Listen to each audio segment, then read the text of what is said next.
Hello mes pépitos, et j'espère que vous allez bien. On se retrouve dans un nouveau podcast. Comme vous avez pu entendre, j'ai repris un petit peu de la voix. Je me suis remise un petit peu de mon refroidissement. C'était long et je ne me voyais pas faire de podcast en ayant la voix qui déraille. C'était juste pas possible pour moi. Aujourd'hui, j'avais envie qu'on parle en fait de la toxicité de notre entourage et comment s'en débarrasser, parce qu'il n'y a rien de plus important, je trouve, pour le bien-être de soi, de se débarrasser des personnes qui nous tirent en fait vers le bas. Voilà pourquoi j'avais envie d'ouvrir en fait ce petit sujet-là avec vous aujourd'hui. Mais avant que l'on débute, si vous ne me connaissez pas, je me présente, je m'appelle Anisha et le but de ces podcasts en fait c'est d'ouvrir des débats, ouvrir des sujets auxquels on ne parle pas tout le temps, ouvrir certaines consciences qu'on a ou des sujets qui pourraient être intéressants à débattre en commentaire. Eh bien, je te conseille peut-être de prendre une petite collation, un petit truc à manger, ça fait toujours plaisir. Et du coup, je vous laisse avec la suite du podcast. Si vous entendez du bruit en arrière-fond, c'est normal, je m'en excuse, c'est mon chien, il est en train de ronfler, il est en train de faire la sieste. Mais voilà, c'était juste pour vous dire que vous aurez peut-être un bruit sonore dans vos oreilles, c'est normal. Voilà. Donc, pour revenir au sujet de la toxicité et des gens qui sont notamment toxiques, il y a déjà une définition à mettre dessus sur les gens toxiques, c'est-à-dire que c'est des gens qui vont prendre votre énergie, qui vont un peu pomper votre positivité, qui vont faire en sorte de toujours vous tirer vers le bas, de voir que le négatif, de pas vraiment regarder en fait les choses positives et de pas vous soulever en fait tout simplement. Et je trouve à mon sens que c'est hyper important en fait de s'entourer de personnes qui vont vous pousser vers le haut, vous pousser à aller en avant, pas des personnes qui vont vous tirer en arrière et faire en sorte que vous n'arrivez pas à avancer. Et pourquoi est-ce que je vous en parle ? C'est tout simplement parce qu'il n'y a pas si longtemps que ça, dans une de mes podcasts, je vous avais dit aussi également que j'avais beaucoup d'amis mais que j'ai dû faire un tri, ou entre guillemets ça s'est fait plutôt naturellement, puisqu'en fait je me suis rendu compte que j'étais entourée de personnes qui parfois pouvaient avoir une mauvaise influence sur moi. Ça veut pas forcément dire que ces personnes le font exprès, ça veut pas forcément dire que ces personnes sont mauvaises ou mal intentionnées, c'est juste que du coup ils m'apportaient rien dans ma vie et c'est ok avec ça, il faut vraiment être en accord avec vous. Je pense que le conseil numéro 1 pour faire du tri en fait dans son entourage, de s'entourer des bonnes personnes, etc., c'est avant tout de s'écouter. S'écouter pour savoir ce dont on a envie, ce dont on a besoin actuellement, savoir un petit peu où est-ce qu'on désirait aller. Alors si c'est pas le cas, si vous n'arrivez pas à relativiser entre guillemets, ce n'est pas grave, faut vraiment prendre le temps, il faut vraiment pas que vous vous mettez une pression. Moi je me suis pas mise de pression, je me suis dit de toute manière la vie fera son chemin et fera en sorte de se débarrasser de ces gens-là autour de moi. Mais à côté de cette résilience, je me suis posé plusieurs questions, dont une, c'est où est-ce que j'en suis là actuellement, où est-ce que je désirais aller dans mon futur, et qu'est-ce que je dois apprendre et tenir compte de mon passé. Ça, je pense que c'est une bonne question à se poser à soi-même, et il faut vraiment prendre le temps d'y répondre. Mais ça veut pas forcément dire de dire, ok, là, cette personne-là, elle est toxique, etc., je la vire. Non, il faut être un minimum, je trouve, honnête envers soi-même. C'est-à-dire que quand on a des personnes toxiques autour de nous, ça ne veut pas forcément dire que ça vient que de nous. C'est pas que nous la faute. Mais moi, je pense qu'on a une part de responsabilité dedans. Pourquoi est-ce que je dis ça ? C'est parce que, par exemple, je vous donne un exemple pour moi, quand je me suis débarrassée des personnes toxiques, je pensais que c'était eux la faute. Alors que pas du tout, parce que en fait, à quelque part, je les autorisais à rentrer dans ma vie. Je les autorisais à mettre une légitimité sur ce que je pensais. Je les autorisais à penser à ma place, alors qu'en fait, c'est pas leur vie, c'est la mienne.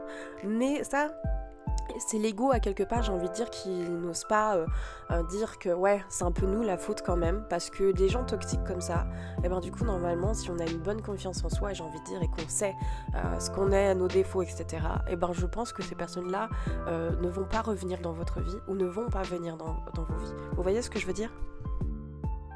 Donc après avoir tourné la question dans tous les sens, d'avoir enfin compris, parce qu'il y a tout un monde entre dire les choses, comprendre les choses, il y a un monde quand même, je vous le dis. Et une fois que j'ai capté vraiment ce que moi et moi ce que je voulais en fait tout simplement, ma vie, ce que je désirais ne plus avoir, etc. Et ben du coup j'ai commencé gentiment à analyser en fait les comportements de mon entourage. Et ça veut pas forcément dire que j'ai analysé méchamment, genre en mode ok toi tu vas pas dans mon sens donc du coup ciao. Non, on peut avoir des avis complètement différents, on a le droit parce qu'on est chacun différent. Par contre, moi ce que j'ai commencé à analyser, c'était surtout de savoir si la personne était réellement là pour soi, enfin pour toi, ou bien pas. Et c'est là où je me suis rendu compte qu'il y a plein de gens, parce que tu leur apportes certainement quelque chose dans leur vie, mais que du coup, ça va que dans un sens. La relation fonctionne que dans un sens. Si toi, tu demandes quelque chose en retour, eh ben ça va pas. Et ben là, du coup, je me suis dit non, une amitié ou une relation quelconque ne fonctionne pas comme ça. Après, c'est vous et vos principes, bien entendu. Moi, je peux parler que pour moi dans ce podcast parce que ce sont mes principes, mes valeurs de vie, les relations que je veux mener avec autrui. C'est pour ça que je vous dis ça. Il y en a d'autres qui vont avoir d'autres principes avec d'autres valeurs de vie. Donc, il faut vraiment pas vous dire que c'est moi qui ai la science infuse parce que je ne l'ai pas. C'est juste mon opinion sur la chose. Et c'est avec cette réflexion qu'en fait, j'ai démarré mon tri au niveau de mon entourage. Donc ça veut dire que tout simplement, les gens avec qui j'avais perdu contact, moi je me suis dit non, ça sert à rien de les nexter parce que de toute manière, ils se sont partis peut-être parce que je leur apportais plus rien à un moment propice de leur vie et que moi ils m'apportaient plus rien, mais peut-être que l'amitié va continuer et peut-être qu'on va se revoir dans 10-15 ans. C'est juste qu'actuellement, on n'a rien à s'apporter et c'est ok avec ça. En revanche, les gens qui fonctionnent avec une relation dans un sens, ça, par contre, je m'en suis débarrassée. Parce qu'en fait, peut-être, j'étais soit l'oreille attentive pour eux, parce que ils avaient besoin de décharger émotionnellement, ou alors, peut-être, je dis n'importe quoi, que j'étais la bonne fêtarde pour aller boire des coups avec eux, pour se bourrer la gueule, etc. Donc là, du coup, je me suis dit, non, là, ça va pas. Si c'est juste pour se bourrer la gueule, ça suffit. De penser et de mettre le droit sur mes émotions et mes sentiments, parce que ils savent mieux que personne.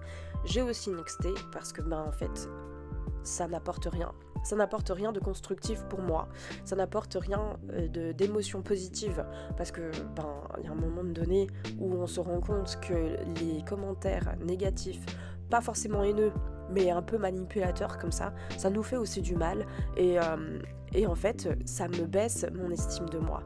Et moi, je n'ai plus à accepter ça. Je n'ai plus à accepter, en fait, ces injures et le non-respect, en fait, de la personne. Je m'excuse si vous entendez des bruits de ventilation, je sais vraiment pas pourquoi, mais à chaque fois que je fais un podcast, mon ordinateur décide de jouer les ventilateurs. C'est insupportable, je sais pas quoi faire. Donc du coup, je vais essayer de faire de plus de pauses pour pas que vous entendiez ça, mais vraiment, là, ça m'énerve. Bref, reprenons nos petits moutons. Donc, par rapport à toute cette réflexion, je me suis simplement demandé à quel moment, en fait, moi, je me suis dit, ok, je vais faire rentrer des personnes négatives.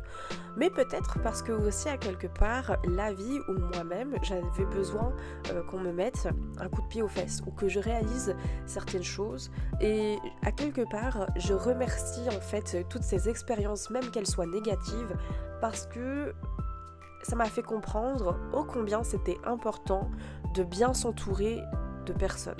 Et là, c'est ce que je dis à ma psy, c'est ce que je dis tout le temps autour de moi. Depuis que j'ai refait ce avec des gens formidables autour de moi, sincèrement, même s'il y a des hauts et des bas, voilà, parce que c'est mes émotions, c'est mes ressentis du moment, je suis pleinement consciente de la chance que j'ai d'avoir des personnes en or actuellement parlant. Je me suis jamais sentie autant sereine de toute ma vie. Je me suis jamais sentie autant respectée par mes amis. Je me suis jamais sentie autant à ma place qu'en ce moment au sein de mon entourage. Parce que j'ai réussi à trouver un équilibre entre je m'impose et j'expose. Je m'explique. Qu'est-ce que je sous-entends par là? Quand je m'impose, ça veut dire que du coup, dans la vie, je dois prendre une décision et parce que je dois prendre les choix qui me correspondent. Ce qui va pas forcément correspondre à certaines personnes. Ça veut dire qu'en fait, je ne laisse pas le choix à mon entourage de prendre la décision pour moi. Je sais pas si j'arrive à me faire comprendre, mais j'espère vraiment que vous allez comprendre là où je voulais en venir. J'arrive pas à parler, Mercure rétrograde, on adore. Et quand j'expose, ça veut dire que je suis ouverte à la critique, ça veut dire que je demande l'avis de quelqu'un, ça veut simplement dire que je sollicite en fait mon entourage sur ma décision, peut-être sur la prise de conscience que je vais avoir, peut-être que eux ils auront une autre vision de la mienne. Voilà, ça veut pas forcément dire que quand je suis en position d'imposition, ça se dit? Oui, ça se dit. Ça veut pas forcément dire que j'écoute pas, mais ça veut dire que c'est seulement mon avis qui va être mis en avant. Ou plutôt, ouais, ce sera plus mon avis qui va être mis en avant que ceux de mon entourage. Tandis que quand j'expose, c'est plus, justement, que je vais mettre toutes les opinions à la même place. Est-ce que je suis vraiment claire? Je suis désolée, depuis tout à l'heure, j'essaye de formuler les choses bien pour que vous compreniez, mais j'ai l'impression que je fais n'importe quoi. Ouf, Anisha, réveille-toi. Mais voilà, en soi, éloigner des gens toxiques, il faut commencer par faire le premier pas et vouloir faire ce premier pas.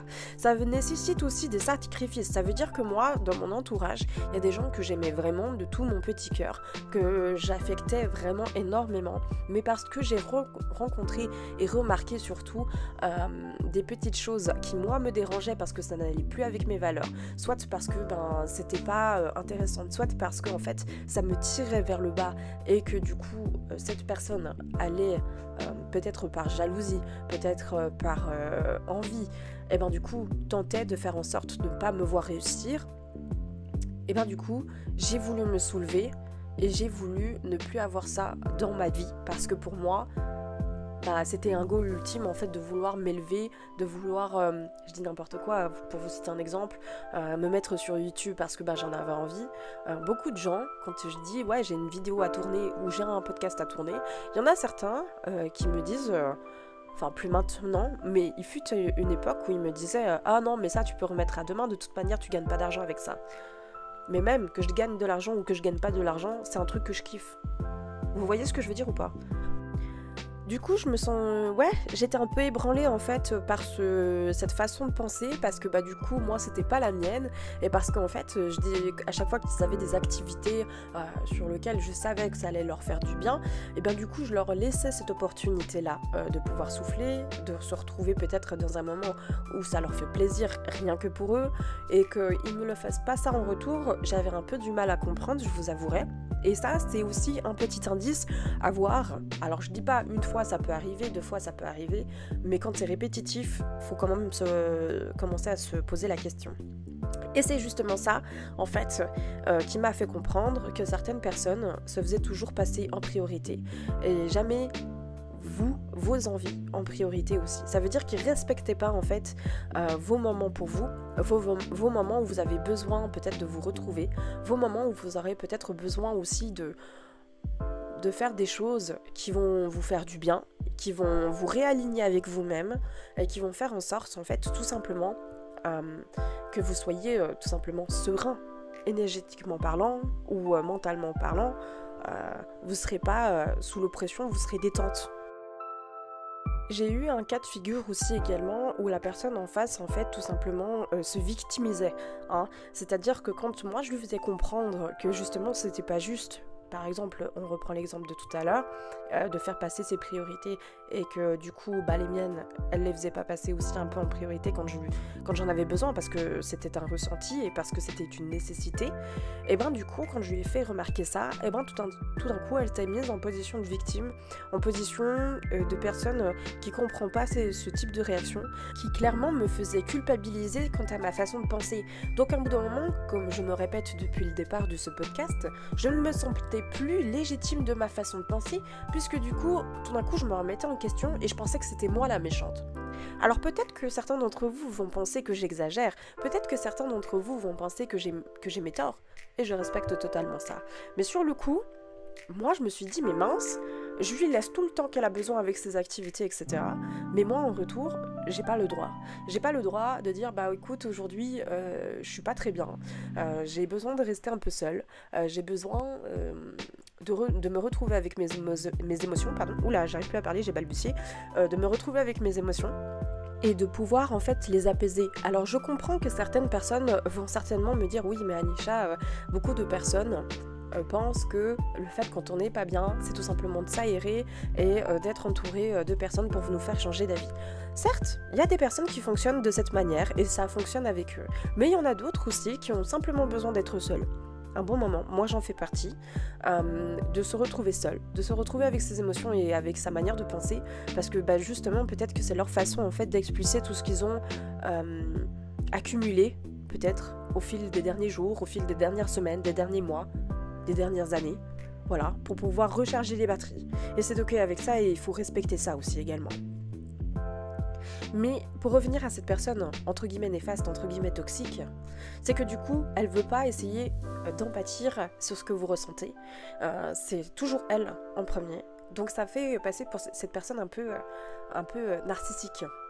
Je dirais pas pervers narcissique, parce que c'est pas le thème de la vidéo, mais ça peut y rejoindre. Au même titre que de vous faire toujours montrer que vous avez des défauts, de vous pointer du doigt ce qui ne va pas chez vous. Mais quand on joue un peu à leur jeu, et tout de suite ça se vexe et ça fait un esclandre pour ce qu'ils font. Donc entre guillemets un effet miroir. Et les gens, c'est vous la méchante. C'est vous la personne qui a une mauvaise langue, qui est soit jalouse, soit, je sais pas moi, qui dégage des ondes négatives. Je dis ça parce que j'ai testé ça une fois.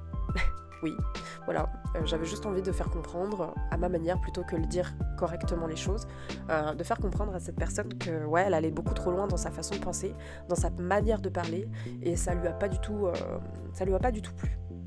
Alors qu'est-ce que cette personne a fait ? Tout simplement, elle est allée raconter aux autres que comme quoi j'étais méchante, comme quoi j'exagérais, que j'étais la méchante dans cette histoire. Alors oui, j'ai ma part de responsabilité parce que tout simplement, au lieu de lui dire correctement les choses, de lui dire que j'aimais pas du tout son comportement, que j'aimais pas du tout sa manière qu'elle a de me traiter, etc., je lui ai pas dit correctement, en fait, je voulais lui faire une petite leçon de vie, entre guillemets. Mais ça, c'était à l'époque, bien évidemment. Maintenant, j'ai un peu évolué, heureusement, disons. Mais voilà, c'est des comportements comme ça qu'il faudrait peut-être analyser dans votre entourage si vous désirez faire le pas, avancer dans votre manière de vivre et pouvoir vivre aussi plus sereinement, parce que je pense qu'effectivement tout le monde a le droit à ce bonheur-là. Et je reste persuadée que la vie en fait va vous mettre des gens sur votre chemin qui vont tout le temps, que ce soit négatif ou positif, vous apporter certaines choses. Moi j'ai compris que à force d'être entourée des personnes toxiques, néfastes pour moi, qui n'étaient pas du tout dans le bon sens, qui me tiraient pas du tout vers le haut, et du coup je me mettais moi aussi en péril parce que je m'écoutais plus, parce que je voulais tellement plaire à ces personnes-là, alors qu'en fait je me trahissais à quelque part. Je trahissais ma manière de penser, ma façon et mes principes, et même mon opinion, parce que je voulais plaire. Et ça, à partir du moment où vous avez cette méthode de pensée, ça veut dire qu'il y a quelque chose qui joue pas. Ça veut dire que vous vous respectez plus, et ça veut dire que peut-être il y a autre chose qui cloche. Pas que vous, bien évidemment, mais peut-être que l'entourage joue aussi un rôle. Parce que de toute manière, il joue toujours un rôle. Voilà mes petits pépitos, et j'espère que ce podcast vous a plu. Moi je vais m'arrêter là parce que sinon je pourrais vous en parler pendant des heures. J'espère que ça vous aura aidé, faire prendre conscience de certaines choses, faire prendre conscience en fait de comment est-ce que nous on peut changer de position face à ce type de personnes, comment faire en sorte de positiver et de s'entourer des meilleures personnes afin que en fait notre vie soit plus légère et plus sereine. Si vous avez aimé ce podcast, n'hésitez pas à lâcher un petit pouce bleu, et si vous n'êtes toujours pas abonné à ma chaîne, oula, je vais y arriver. Si vous n'êtes toujours pas abonné à ma chaîne, je vous invite à le faire, ça prend 2 petites secondes. Je vous fais d'énormes bisous, prenez soin de vous mes petits pépitos, et on se dit à la prochaine pour une nouvelle vidéo. Ciao ciao.